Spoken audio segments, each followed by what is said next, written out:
नमस्कार दोस्तों, आप हैं अपने दोस्त आरजे ज़ीशान के साथ। ढेर सारी बातें हमेशा आपके साथ करते रहते हैं। मेरे साथ अब हैं अनमोल चौधरी जी, जो असिस्टेंट प्रोफेसर हैं मेरठ इंस्टीट्यूट ऑफ टेक्नोलॉजी में, और उनसे हम ढेर सारी बातें करने वाले हैं बीसीए डिपार्टमेंट की और एआई के बारे में। आज तो किस तरीके से एआई की ज़रूरत है, आज के टाइम पे बच्चे एआई को अडॉप्ट कर रहे हैं, ये सारी बातें आज हम अनमोल जी से जानने वाले हैं।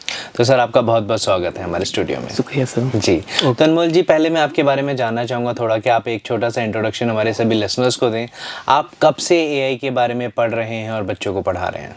सर, एक्चुअली मैं बेसिकली अपने बारे में बताना चाहता हूँ। मेरा पास्ट एक्सपीरियंस कैसा रहा एआई के साथ में। सर, मैं एक्चुअली डीआई कंपनी है उसमें वर्क करता था, जो टीसीएस के अंडर में आती है।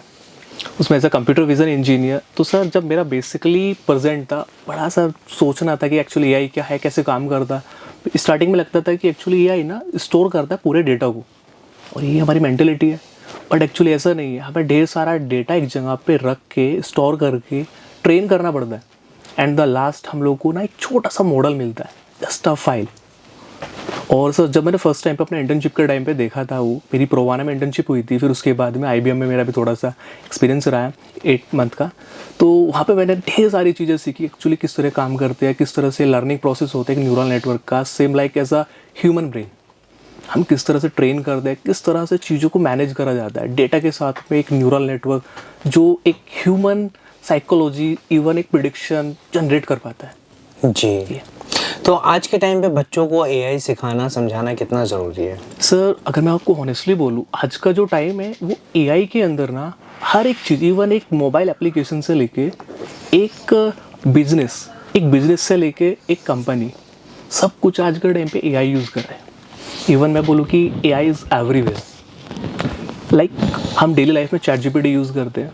हर एक स्टूडेंट जो भी हमारे साथ में पढ़ रहे हैं अभी के टाइम में, हम जिन्हें ट्रेन कर रहे हैं बीसीए के अंदर, वे सभी लोग अपने यहाँ पे नोट्स मेकिंग, प्रॉब्लम सॉल्विंग, हर एक चीज़ के अंदर एआई यूज़ कर रहे हैं। चैट जीपीटी, डीपसीक, N8N, इस तरह की सारी चीज़ें सर। और सर, ये इम्पोर्टेंट इसलिए हो जाता है क्योंकि आपको पता है ये ट्रेंडिंग है, और अगर ट्रेंडिंग टेक्नोलॉजी हम सीखते हैं तो ये हमें इवेंचुअली कहीं ना कहीं हमें बूस्ट ही करेगा, हमारे काम आएगा, हमारे कैरियर ओरिएंटेड रहेगा, हमारे कैरियर को आगे लेके जाएगा। जी। तो क्या हम कोडिंग बिना एआई के बिना भी हम कर पाते हैं, कर सकते हैं? हाँ सर, बिल्कुल बिल्कुल बिल्कुल सर, पॉसिबल है। एक्चुअली आप देखते होंगे कि जैसे चैट जीपीटी हुआ, इसके ढेर सारे टूल है कि आप चैट जीपीटी से इमेज जनरेट कर सकते हो, प्रॉम्प्ट इंजीनियरिंग, इनमें आपको कोडिंग की कोई नीड नहीं है। आपको जस्ट नीड है थोड़े से सिंपल और अट्रैक्टिव टूल्स, लाइक आपका जैसे कि डैली हो गया, N8N हो गया। इन चीज़ों को यूज़ करके ना आप बिना कोडिंग के एआई समझ सकते हैं। सीखना नहीं कह सकता सर मैं एक्चुअली, क्योंकि अगर हाँ एक स्टूडेंट स्लोली स्टार्ट करता है पाइथन के साथ में, तो वो डीपली समझ सकता है एक्चुअली एआई किस तरह काम करता है, किस तरह से उसका वर्क प्रोसेस होता है, मैकेनिज्म क्या है, सारी चीज़ें। बट हाँ सर, इम्पॉसिबल कुछ भी नहीं है, पॉसिबल सब है, बट वो डिपेंड करता है क्रिएटिविटी पे कि आपको सिर्फ वर्क करना है या उसको सीखना है। तो मैं नेक्स्ट क्वेश्चन आपसे ये जानना चाहूँगा कि एआई को स्टार्ट करने के लिए हमारा इजी स्टेप्स क्या होने चाहिए? सर, बेसिकली सबसे पहले तो आपको स्टार्ट ही करना पड़ेगा। स्टार्ट ही करना सबसे मस्ट है। फिर उसके बाद में आपका होता है कि आप ना धीरे धीरे चीज़ों को सीखते जाइए, आप प्रोसेस में रहिए, कंटिन्यू रहिए, तो आपको ना एक टाइम के बाद आपको आउटपुट मिलना स्टार्ट हो जाएगा। और जो आपको आउटपुट मिलेगा वो आपको उन लोगों से अलग मिलेगा कि जो लोग अभी तक तो सोच रहे हैं कि ये एक्चुअल में क्या है, क्या काम करता है, हमें करना है नहीं करना है। एक्चुअली हमारे पीसी डिपार्टमेंट के अंदर ना सर, एक तो मैं टीचर हूँ जो मैं पढ़ा रहा हूँ, और इससे अदर भी हमारे पास है ना बहुत सारी यहाँ पे चीज़ें, डेटा। तो वहाँ पे वर्ड यूज़ होता है सर, डेटा साइंस। तो हम यहाँ पे ट्रेनिंग प्रोवाइड करते हैं अपने पूरे कोर्सेज़ के अंदर। हमारे यहाँ पे नया नया अभी आया है लास्ट ईयर से, यहाँ पे ये फुल्ली वर्केबल है, और हम लोग यहाँ पे ट्रेन कर रहे हैं। लास्ट ईयर वालों को ट्रेन किया है, अब यहाँ पे ये कंटिन्यू चल रहा है। अब नए बच्चे आएंगे, उनके साथ भी हमें काम करना होगा। जी जी जी।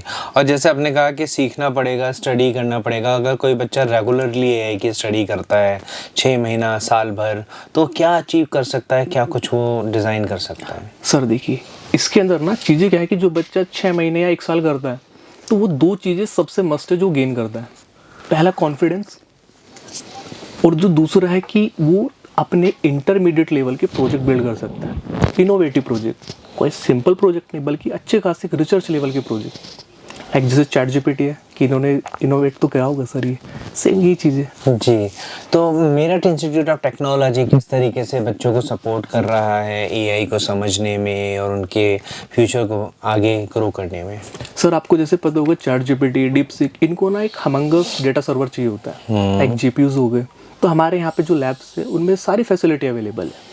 तो एमआईटी के अंदर जैसे कि हम खुद रिसर्च करते हैं, इवन हमारे स्टूडेंट है जो प्रोजेक्ट पे वर्क कर रहे हैं, अभी फाइनल ईयर वालों के काफ़ी अच्छे अच्छे प्रोजेक्ट रहे और वे थोड़े हैवी थे। तो यहाँ पे हमारी लैब के अंदर सारी फैसिलिटी अवेलेबल थी कि हम उन्हें ट्रेन कर सके, एक हमंगस डेटा के ऊपर स्टोर कर सके और उनको इम्प्लीमेंट कर सके रियल वर्ल्ड के अंदर। मैं एमआईटी यहाँ पे सारी फैसिलिटी प्रोवाइड करा रहा है थ्रू द लैब। जी, तो दोस्तों आज हमने एआई के बारे में जाना। अनमोल चौधरी जी आज स्टूडियो में आए, ढेर सारा वक्त उन्होंने दिया और आपको एआई के बारे में बहुत कुछ सिखाया। तो उम्मीद है आपने बहुत कुछ सीखा होगा। तो अभी आपसे इजाज़त लेते हैं, फिर मुलाकात होगी। अलविदा।